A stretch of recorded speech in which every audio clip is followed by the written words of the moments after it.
Of life, ജീവകിരീടം part 2.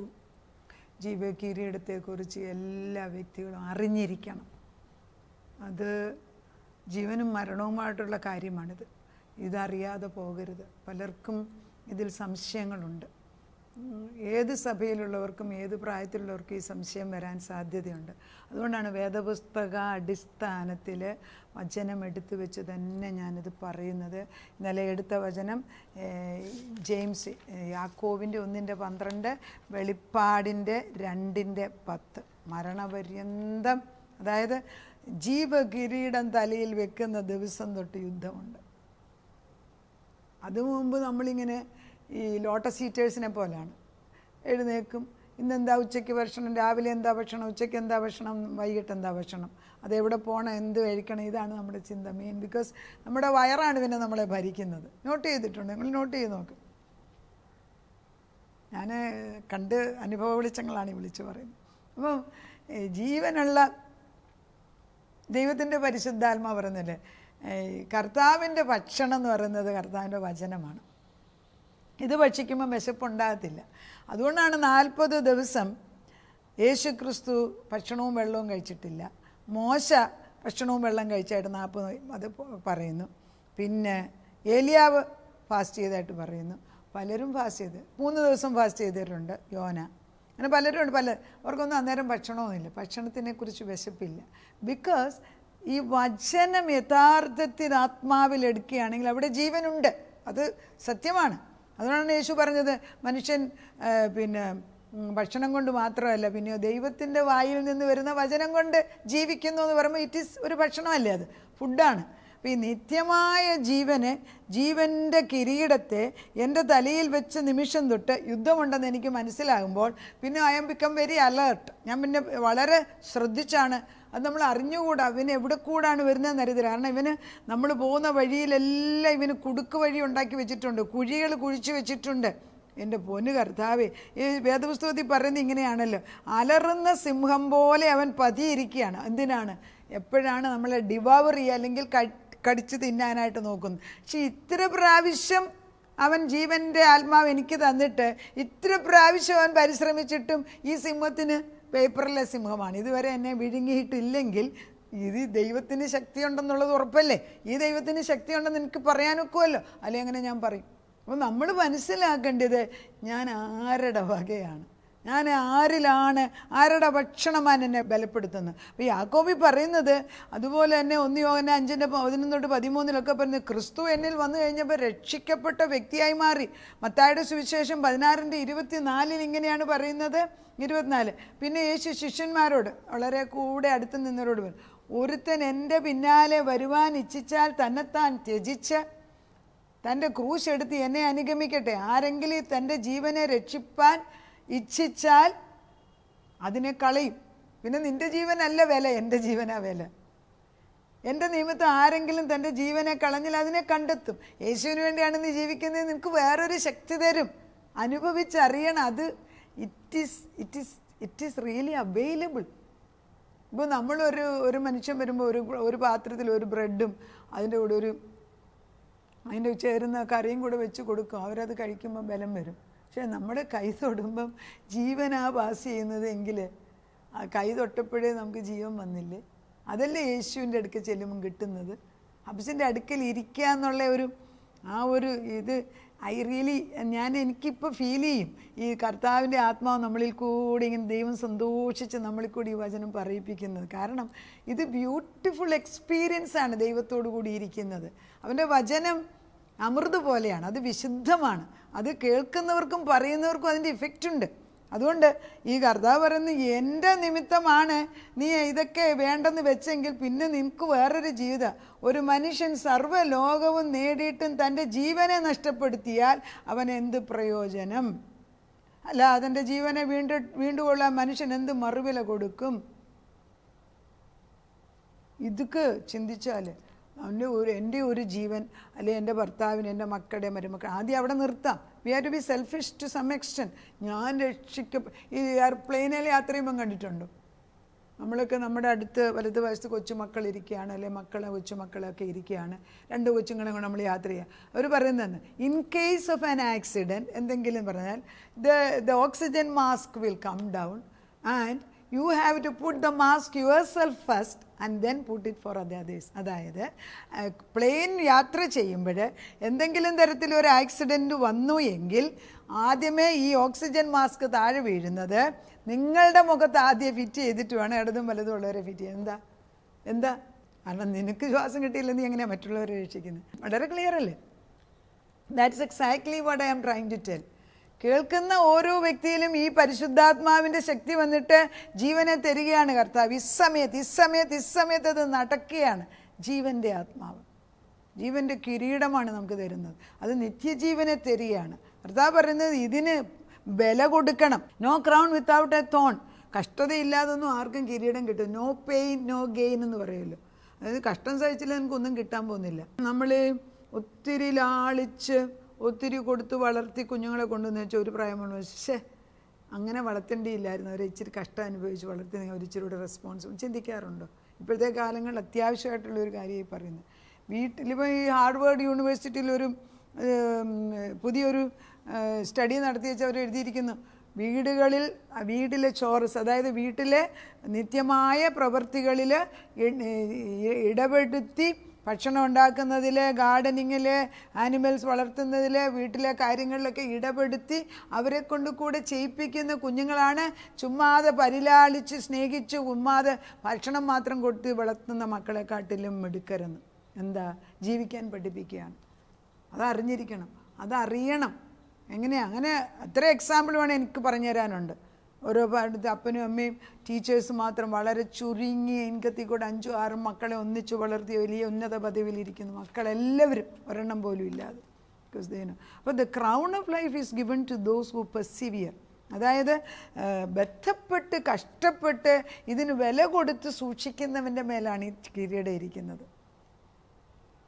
നിരാശയായിരിക്കുന്നവരോട് ഞാൻ പറയുകയാണ്, രാവിലെ എഴുന്നേൽക്കുമ്പോൾ എന്താണ് തലയിൽ വെച്ചിരുന്ന കിരീടം താഴെ ഇരിക്കുന്ന എടുത്ത് മേളി വെക്കുന്നേ? കണ്ണാടി നോക്കുമ്പോൾ ഈ കിരീടം വെച്ചിട്ടില്ലെങ്കിൽ ഇന്നൊന്ന് വെക്കാൻ. You will see the difference. രാജ്ഞിമാരുടെയും രാജാക്കന്മാരുടെയും തലയിലെ കിരീടം വെക്കുമ്പം അവരുടെ മുഖത്തിന് വേറൊരു പ്രകാശം വരുന്ന കണ്ടിട്ടുണ്ട്. ആ കിരീടം അതോറിറ്റി വെക്കുമ്പോൾ അതുതന്നെയാണ് നമ്മുടെ സഭകളിലുള്ള ബിഷപ്പുമാർക്കൊക്കെ കിരീടം വെച്ചിട്ടാണ് അവരെ വാഴിക്കുന്നത്. കല്യാണത്തിന് അങ്ങനെ ചെയ്യുന്നത് കാണാം, ബാപ്റ്റിസത്തിന് അങ്ങനെ. ഇതൊക്കെ ദീസ് ആർ ഓൾ പല മെത്തേഡിൽ അവർ ചെയ്യുന്നതേ ഉള്ളൂ. അതെന്താണെന്നുള്ളത് ഓരോ സഭയ്ക്ക് അവരവരുടേതായ റീസണിങ് ഉണ്ട്. അപ്പോൾ happiness comes and goes, but Joy from the load, the origin is God. Perseverance and maturity. അതായത് റോമർക്ക് എഴുതിയ ലേഖനം 8:20, അതായത് നമ്മൾക്ക് കഷ്ടപ്പെടാനുള്ള ഒരു അല്ലെങ്കിൽ ഉറച്ചു നിൽക്കാനും അതിലൊരു മെച്യൂറാകാൻ, അതിൽ പക്വത വരാനും ദൈവത്തിൻ്റെ വചനം കൊണ്ട് നമ്മൾ ദിനം പ്രതി നമ്മളെ ബലപ്പെടുത്തണം. അപ്പം ഞാൻ ഈ വചനം പറയുന്ന വ്യക്തിയാണ്. ഈ വചനം പറയാതെ ഒരാഴ്ച ഞാൻ കാശ്മീരിൽ ഇതേ പ്രോബ്ലം ഉള്ളിടത്ത് നമ്മൾ പോയി. ഇപ്പോൾ ഈ പ്രശ്നം ഉണ്ടായ സ്ഥലത്ത് തന്നെയാണ് നമ്മളും പോയത്. അവിടെ ചെന്നിട്ട് ഗുൽബർഗ് എന്ന് പറയുന്ന സ്ഥലത്തിൻ്റെ കഴിഞ്ഞിട്ട് മേളിൽ കയറുവാണ് ഈ പ്രശ്നമുണ്ടായ സ്ഥലം. അവിടെ നമ്മൾ ചെല്ലുമ്പോൾ തണുപ്പ് കൊണ്ട് ഞങ്ങൾ അവിടെ നിന്ന് ഇറങ്ങിപ്പോകുന്നത്. അവിടെയാണ് ഈ താഴോട്ട് ഇറങ്ങുമ്പോഴാണ് ഈ സ്കേറ്റിങ് നടത്തുന്നതും കുതിര സർവീസ് നടത്തുന്നതും. അവിടെ അവർ ആപത്തുണ്ടാകുന്നതിന് ഒരാഴ്ച മുമ്പാണ് നമ്മൾ പോയത്. നമ്മൾ അവിടെ ചെന്നിട്ട് ആ പ്രകൃതിയുടെ സൗന്ദര്യം കണ്ട് സന്തോഷിച്ച് തിരിച്ചു വന്നു. കാരണം നമ്മൾ പ്രാർത്ഥിച്ചിട്ടാണ് പോകുന്നത്. ദൈവമേ നിൻ്റെ ശക്തി, നിൻ്റെ മനോഹരത്തോടെ കണ്ട് ചിരിച്ചു വന്നു. അത് കഴിഞ്ഞ് ഒന്നര ആഴ്ച കഴിഞ്ഞപ്പോഴാണ് ഈ ഇൻസിഡൻ്റ് ഉണ്ടായിട്ട് വെറും 6 ദിവസം കല്യാണം കഴിച്ച ഒരു കപ്പിളിലെ ഭർത്താവിനെ വെടിവെച്ച് കൊല്ലുന്നു. എത്രയോ ആണുങ്ങളെ മാത്രം തിരിച്ചെടുത്ത് വെടിവെച്ച് കൊല്ലുന്നു. വളരെ ദുഃഖകരമാണ്. കാരണം എന്താണ്? മനുഷ്യൻ എന്താ ചെയ്യുന്നത് അവന് തന്നെ അറിഞ്ഞുകൂടാ. നമ്മൾ എവിടെയാണ് എങ്ങനെയാണ് ചുമ്മാതെ പോകുന്ന ഒരു മനുഷ്യനെ വെടിവെച്ച് കൊല്ലാനൊക്കുന്നതെന്ന് എനിക്കറിയത്തില്ല. എനിക്കാരും മനസ്സിലാകാത്തൊരു സത്യമാണ്. നമ്മൾ മൂലം ജീവൻ കൊടുക്കേണ്ടിയവരെ, മറ്റുള്ളവർക്ക് നന്മ ചെയ്യേണ്ടിയവരെ, നമ്മൾ പോകുന്നിടത്ത് ജീവൻ അയക്കേണ്ടിയവരെ മരണത്തെ വിളിച്ചു വരുത്താതിരിക്കാൻ വേണ്ടി പ്രത്യേകം പ്രാർത്ഥിക്കണേ. നമ്മളോട് ദൈവം പറയുന്നത് ഉയരത്തിൽ നിന്നുള്ള ജ്ഞാനം ലഭിക്കണം. നിത്യജീവൻ കിട്ടിയ ഒരു വ്യക്തിക്ക് പിന്നെ ലോകവുമായിട്ടുള്ള ജീവിതം ഒന്ന് സെപ്പറേറ്റ് ചെയ്യണം. അത് യാക്കോബിൻ്റെ ഈ 3:8 യാക്കോബിൻ്റെ 3:8 വ്യക്തമായിട്ട് പറയുന്നുണ്ട്, നിങ്ങൾ ഈ നിത്യജീവൻ രക്ഷിക്കപ്പെട്ട വ്യക്തിയുടെ ചിന്താമണ്ഡലം, അതാണ് ഞാനിപ്പോൾ ദൈവത്തിൻ്റെ ആയില്ലേ. അപ്പോൾ നമുക്ക് ഈ നിത്യജീവൻ കിട്ടിയ വ്യക്തി ആദ്യമേ ദൈവത്തോട് ചോദിക്കേണ്ടത് എനിക്ക് പരിജ്ഞാനം വേണം, വിസ്ഡം. അതായത് ലോക വിസ്ഡം എന്ന് പറയുന്നത് കുറേ പഠിച്ചെടുത്തിട്ട് കുറച്ച് എത്ര പെട്ടെന്ന് കാശുണ്ടാക്കി ഒരു വീടുണ്ടാക്കി കാറ് വാങ്ങിച്ച് 4 പേരുടെ മുമ്പ്, അതാണ് ലോകത്തിൻ്റെ മഹത്വം എന്ന് പറയുന്നത്. അതല്ല സ്വർഗരാജ്യത്തിൻ്റേത്. ദൈവത്തിൻ്റെ എന്ന് പറയുമ്പോൾ നമ്മുടെ ക്യാരക്ടറാണ് അവൻ നോക്കുന്നത്. Building up character is not easy. അത് it takes one whole life time. നമ്മൾ എത്ര നല്ലതെന്ന് പറഞ്ഞാലും കീടം പറ്റുന്നുണ്ട് ദിനം പ്രതി. അപ്പം നമ്മളോട് ദൈവം പറയുന്നത്, നീ ദൈവത്തിലായി കഴിഞ്ഞാൽ പിന്നെ വളരെ ശ്രദ്ധയോടുകൂടി തന്നെ ജീവിക്കണം. ദൈവത്തോട് എന്ന് ജ്ഞാനം ചോദിക്കണം. ജ്ഞാനം പരിജ്ഞാനം ദൈവത്തിൽ നിന്ന് ചോദിച്ച് വാങ്ങിച്ചില്ലെങ്കിൽ മണ്ടത്തരം കണ്ടു. എന്നിട്ട് അത് എന്താ ചെയ്യേണ്ടതെന്ന് യാക്കോബിൻ്റെ 3:17 ഉയരത്തിൽ നിന്നുള്ള ജ്ഞാനം അതാണ് ചോദിക്കേണ്ടത്. ഉയരത്തിൽ നിന്നുള്ള ജ്ഞാനം ഒന്നാമത് നിർമ്മലം, പിന്നെ സമാധാനം, ശാന്തത, അനുസരണമുള്ളത്, കരുണയുള്ളത്, സൽഫലം നിറഞ്ഞത്, പക്ഷപാതവും കപടവും ഇല്ലാത്തത് ആകുന്നു. ഇംഗ്ലീഷിൽ the wisdom that comes from above is pure, peace loving, considerate, submissive, full of mercy, good fruit, impartial and sincere. 8 ഗുണങ്ങളാണിത് പറയുന്നത്. ഇതൊക്കെ മുകളിൽ നിന്ന് നമുക്ക് കിട്ടാതെ ആരെങ്കിലും ഒരു ഡിഗ്രി എടുത്തുകൊണ്ട്, അല്ലെങ്കിൽ എൻജിനീയറിംഗ് ഡിഗ്രി, അല്ലെങ്കിൽ ഡോക്ടേഴ്സ് ഡിഗ്രി, അല്ലെങ്കിൽ ഒരു അസ്ട്രോനോട്ട്, അല്ലെങ്കിൽ ലോയർ, എന്തെങ്കിലും ആയിട്ട് ടീച്ചേഴ്സ്, ഇതുകൊണ്ടൊന്നും സ്വഭാവം ശുദ്ധിയാകുന്നില്ല. ഇല്ല. ഒരു അഡ്വക്കേറ്റ് അവരുടെ 2 പിള്ളേരെയും കൊണ്ട് സൂയിസൈഡ് ചെയ്തു. ഒരു സ്ത്രീ തൻ്റെ 2 മക്കളെയും കൊണ്ട് വണ്ടിക്ക് ട്രെയിനിൻ്റെ മുമ്പിൽ ചാടി. ഒരു പുരുഷൻ കൈ കൊണ്ട് ഓപ്പറേറ്റ് ചെയ്യാൻ പ്രയാസമെന്ന് സൂയിസൈഡ് ചെയ്തു. 70 വയസ്സിന് ബാക്കിയുള്ളവർ, 70 വയസ്സ് പ്രായമുള്ളവർ ഡിവോഴ്സ് ചെയ്യുന്നു. ടാക്സ് ബെനിഫിറ്റിന് വേണ്ടി, അല്ലെങ്കിൽ ഇനി ഈ മനുഷ്യൻ്റെ കൂടെ ജീവിക്കാൻ വയ്യാന്ന് മനുഷ്യൻ അയാൾ പറയുന്നു, അവരും പറയുന്നു. Where are we what are we doing? ഉയരത്തിലുള്ളതാണോ ചിന്തിക്കുന്നത്? നമ്മുടെ ഈ ദൃഷ്ടിയുണ്ടല്ലോ, ദൈവത്തിൽ നിന്നുള്ള ദൃഷ്ടി, അത് ശരിയായാൽ ഈ പുറമേ കാണുന്ന ഒന്നും നമ്മളെ അഫക്റ്റ് ചെയ്യാൻ ദൈവം അനുവദിക്കത്തില്ല.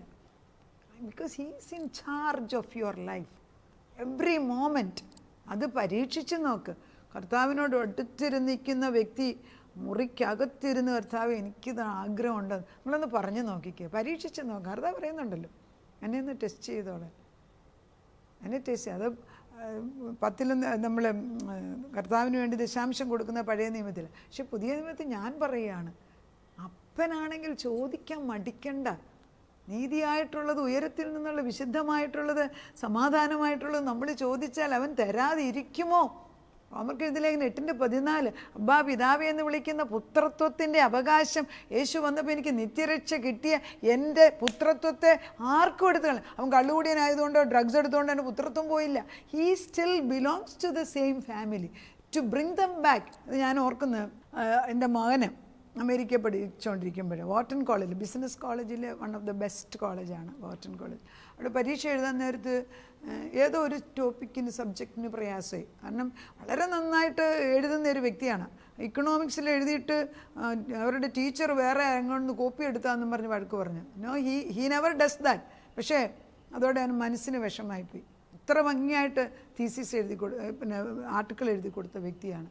അത് കഴിഞ്ഞപ്പോൾ പഠിക്കാൻ പ്രയാസമെന്നും പറഞ്ഞ് എല്ലാം അങ്ങ് ഗിവപ്പ് ചെയ്തപ്പം ഞാൻ അവിടെ ചെന്ന് 21 ദിവസം ഞാൻ ഉപവസിച്ചു. കാരണം അങ്ങേയറ്റം കഴിവിലുള്ള പിള്ളേരെ ഈ കോളേജിൽ പഠിക്കാൻ വരത്തുള്ളൂ. അവിടെ പഠിച്ചിട്ട് ലാസ്റ്റ് നിമിഷത്തിൽ ഇതിൻ്റെ ഫലം അനുഭവിക്കത്തില്ല. നമ്മുടെ പിശാച് മുമ്പിൽ വന്ന് നിൽക്കുകയാണ്. എന്ത് ചെയ്യണം കർത്താവേ?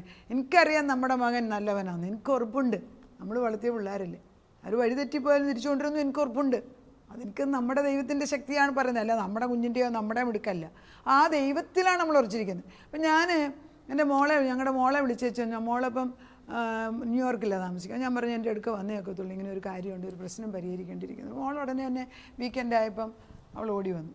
ഓടി വന്നു വെച്ചാൽ ഞാൻ പറഞ്ഞു, I can go and talk to them. പക്ഷേ അങ്ങനെയല്ല, നീ ഇപ്പോൾ അമേരിക്കയിൽ വാർട്ടൺ നീ ഷീ സ്റ്റഡി ഫ്രം ഹാർവേഡ്, അവിടുന്ന് പഠിച്ചു പോകുമ്പോൾ നിനക്കൊരു അതോറിറ്റി ഉണ്ടല്ലോ. ഞാനിപ്പം പുറത്തുനിന്ന് വന്നൊരു വ്യക്തിയാണ്. So you have to go and see the dean or the authority. അപ്പം ഞാൻ ഇങ്ങനെ തന്നെ പറയാൻ പറഞ്ഞു, നമ്മൾ പൈസ കൊടുത്ത് കോളേജിൽ പഠിക്കാൻ വിട്ട് കുട്ടി ഇത്ര വലിയ റെപ്യൂട്ടഡ് ആയിട്ടുള്ള കോളേജിൽ പഠിപ്പിക്കുന്നത് അവർ ജയിക്കണം എന്ന് കണ്ടിട്ടാണ്. അല്ലാതെ അവർ തോക്കണമെന്ന് വിചാരിച്ചിട്ടല്ല. They have a responsibility to see that the students pass the exams. That's a bounden duty. അത് പറഞ്ഞപ്പോൾ അവർക്ക് പിന്നെ ഉത്തരം പറയാൻ വയ്യാതായി. അത് തന്നെയാണ് ദൈവം പറയുന്നത്. ഞാനും ദൈവത്തോടും പറയുന്നതാണ്, നിത്യജീവൻ കിട്ടിയ മക്കള്, നിത്യരക്ഷയുടെ ഉറവിടമായ മക്കള് വഴി തെറ്റിപ്പോയി കിടക്കുന്നു എങ്കിലും it is the bounden duty of God himself to bring them back to the fold. അതുകൊണ്ടായിരുന്നു പറഞ്ഞത് 99 ആടിനെ ഇട്ട് വെച്ച് ഞാൻ ആ ഒരാടിനെ പോയി തിരിച്ചു കൊണ്ടുവരുന്നു. അതാണ് നിത്യരക്ഷയുടെ കിരീടം കിട്ടിയവൻ്റെ അധികാരം. എത്ര അമ്മമാരെന്നെ വിളിച്ചു പറയും, മകൻ എവിടെയാണെന്ന് അറിയത്തില്ല, അവന് ഏത് ഗോകർണത്ത് പോയി കിടന്ന നിങ്ങളെന്തിനാ ഭയപ്പെടുന്നത്, he belongs to the lord എന്ന് പറ, ഡിക്ലെയർ ചെയ്യാൻ പഠിക്കുക. എൻ്റെ മകൻ എൻ്റെ ദൈവത്തിൻ്റെ സാന്നിധ്യത്തിൽ എവിടെ പോയാലും അവൻ കണ്ടിരിക്കുന്നു എന്ന് പറ, വിളിച്ചു പറ. നിത്യമായ ജീവനാട് കടന്നു വരട്ടെ. ഇത് ഈ വചനം ഞാൻ പറയുന്നതിൻ്റെ കൂടെ അധികാരങ്ങൾ കടന്നു വരികയാണ്. പല അമ്മമാർക്കും അപ്പന്മാർക്കും കാണാതെ സ്വന്തം മക്കൾ തിരിച്ചു വരാതെ കിടക്കുന്ന കുടുംബങ്ങളിൽ ഒരു തിരിച്ചുവരവുണ്ടാകട്ടെ എന്ന് പറഞ്ഞ് ഞാൻ ഈ വചനം അയക്കുന്നു. എല്ലാ തടസ്സങ്ങൾ, അതായത് നമ്മൾ ഈ കുഞ്ഞുങ്ങൾ തിരിച്ചു വരുന്ന വഴിയിലെല്ലാം പാറ ഇങ്ങനെ കല്ല് ഇങ്ങനെ കെട്ടിയിട്ട് ഇങ്ങനെ തൂക്കി ഇങ്ങനെ പിശാച് കൊണ്ടിട്ടിരിക്കുക. കർത്താവ് ബുൾഡോസർ കൊണ്ടുവന്നിട്ട് ഒറ്റ ദിവസം കൊണ്ട് ആ കല്ലെല്ലാം മാറ്റി വെച്ച് കുഞ്ഞുങ്ങൾ മര്യാദയ്ക്ക് നേർവഴിക്ക് കയറി വരുന്നത് കണ്ടുകൊള്ളുവിൻ. അങ്ങനെ സംഭവിക്കുന്നു. ദൈവം വിശ്വസ്തൻ. നമുക്ക് പ്രാർത്ഥിക്കാം. കർത്താവേ, ജീവനുള്ള ദൈവം ജീവനോടെ സംസാരിക്കുന്നതിന് നന്ദിയോടെ സ്തോത്രം. We are only a channel lord. ഒരു പൈപ്പ് പോലെ ജീവനെ അങ്ങനെ പകരുകയാണ്. അതനേക ഭവനങ്ങളിൽ ചെന്ന് കൊള്ളുകയാണ്. ഇത് മറ്റുള്ളവരുടെ മുമ്പിൽ പ്രശംസയ്ക്ക് വേണ്ടിയല്ല, ഇത് ജീവൻ്റെ പിടിച്ചെടുക്കലാണ്. മരണത്തിൽ നിന്നും മരണത്തിലേക്കുള്ള പായ്ച്ചിലാണ് കുഞ്ഞുങ്ങൾ. ഇപ്പം കാശുണ്ടാക്കണം, ഇപ്പം പേരുണ്ടാക്കണം, ഇപ്പം മമ്മിയെ കാണിക്കണം, ഇപ്പം അപ്പനെ കാണിക്കണം, ഞാൻ വലിയവനാണ്. ഓട്ടമാണ്. ആ ഓട്ടത്തിൽ എൻ്റെ കർത്താവ് മുമ്പിൽ ചെന്ന് അങ്ങനെ വലിയവനായിട്ട് അങ്ങോട്ട് നിന്നിട്ട്, മകനെ, നിൻ്റെ അമ്മയും അപ്പനോട് പ്രാർത്ഥിക്കുന്നു, തിരിച്ചു പോ. അമ്മ പ്രാർത്ഥിക്കുന്ന ഒരമ്മയുടെ മുമ്പിൽ, പ്രാർത്ഥിക്കുന്ന ഒരപ്പൻ്റെ മുൻപിൽ മറികടക്കാത്ത ഒരു ദൈവം, പ്രാർത്ഥിക്കുന്ന ഒരു ഭാര്യയുടെ മുമ്പിൽ, ഒരു ഭർത്താവിൻ്റെ മുമ്പിൽ മറികടക്കാത്ത ഒരു ദൈവം, പ്രാർത്ഥിക്കുന്ന ഒരു മക്കളുണ്ടെങ്കിൽ അപ്പനമ്മ തിരിച്ചു വരും. അങ്ങനെ ഇന്നത് സംഭവിക്കുകയാണ്. അനേകരെ അപ്പച്ചൻ ആടുകളെ പെറുക്കി കൂട്ടി ഒന്നിച്ചു കൊണ്ടുവരുന്നതിന് നന്ദിയോടെ സ്തോത്രം. ഇടയനായ ദൈവം തൻ്റെ മഹത്വത്തോടെ പ്രവർത്തിക്കുന്നതിന് സ്തോത്രം ചെയ്യും. നിൻ്റെ പേരെഴുതിയിട്ടുള്ള കുഞ്ഞുങ്ങളെ തിരിച്ചറിഞ്ഞിട്ട് കൊണ്ടുവരാൻ അറിയാവുന്ന പിതാവാണ് എനിക്കുള്ളത്. ആ അപ്പച്ചൻ അവരെ തിരിച്ചു കൊണ്ടുവരുന്ന മഹാഭാഗ്യം ഉത്സവത്തോടെ നിൻ്റെ രട്ട് ഞാൻ മാറ്റി നിനക്ക് ഉത്സവം തന്നിരിക്കുന്നു. നിൻ്റെ ജീർണവസ്ത്രം മാറ്റി ഞാൻ നിന്നെ ഉത്സവവസ്ത്രം ധരിപ്പിക്കുകയാണ്. നിൻ്റെ വിലാപം മാറ്റി നിന്നെ നൃത്തം ചെയ്യിപ്പിക്കുന്നവളാക്കുന്നു. അങ്ങനെയാണ് എൻ്റെ ദൈവം. ആ ദൈവത്തിൻ്റെ സമാധാനം അനേക കുടുംബങ്ങളിലേക്ക് കടന്നു ചെല്ലുന്നത്. നമ്മൾ പോകുന്നിടത്ത്, നിൽക്കുന്നിടത്ത്, തൊടുന്നിടത്ത് എല്ലാ ഇന്ദ്രിയങ്ങളിൽ ഇത് പ്രവർത്തിച്ചുകൊണ്ടേയിരിക്കുന്നതിന് സ്തോത്രം. എനിക്ക് കാണാൻ കർത്താവേ അപ്പച്ചൻ അത് ചെയ്യുന്നതിന് സ്തോത്രം. ഇത്ര സ്നേഹിക്കുന്ന ഒരു ദൈവത്തെ അറിയാൻ ഭൂമിയിൽ വെച്ച് അവസരം തന്നതിന് നന്ദി പറയും. സാഷ്ടാംഗം വണങ്ങി സ്തുതിക്കുന്നു. പ്രാർത്ഥനയുടെ ഉത്തരം തന്നതിന് നന്ദി. യേശുക്രിസ്തുവിൻ്റെ പുണ്യനാമത്തിൽ തന്നെ. ആമേൻ.